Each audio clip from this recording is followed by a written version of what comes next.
যে কাজগুলো আমি নড়াইলের জন্য করেছি সেই তালিকাটা যদি আপনি ধরেন তাহলে শুধু একটা ইউনিভার্সিটি এখন বাকি আছে। একটা সি ক্যাটাগরির জেলায় কি কি প্রয়োজন, একটা ইউনিভার্সিটি বাকি আছে। আমার বাবাকেও বলে দিয়েছি যে এটার কোনো বিচার বর্তমান সরকার বা যারাই আসুক বা যারাই থাকুক বা আসুক, হ্যাঁ, তাদের কাছে আমি এটা নিয়ে কোনো বিচার চাইব। কারণ এটা আমার কাছে মনে হচ্ছে যে আসলে এই বাড়িটা তো আসলে যশোর থেকে এসে বা খুলনা থেকে এসে বা ঢাকা থেকে যে কেউ ভাঙে।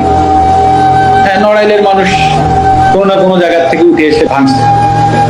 তো আসলে আমি নড়াইলের মানুষের বিরুদ্ধে আর বিচার চাইবো না। তো যেটা হয়ে গেছে তো ওটা আমি একসেপ্ট করে নিচ্ছি। হয়তো বা আমার কাছে আমি এভাবে একসেপ্ট করে নিচ্ছি, হয়তো বা আমার কোনো ভুল ছিল, আমি কোনো ভুল করেছি, হয়তো বা তার জন্য ওনারা হয়তো বা এসে ওটা করেছে।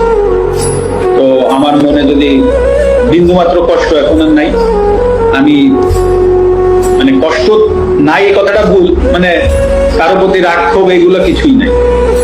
তো আমিও আশা করব নড়াইলবাসীর প্রতি যে আমার কোনো ভুলে বা কোনো জায়গায় যদি কষ্ট হতে থাকে, তো আশা করি তারা তো একটা স্টেপ নিয়েছে, তারাও আমাকে এই জায়গা থেকে ক্ষমা করবে। এটাই আমি আশা করি। বেশি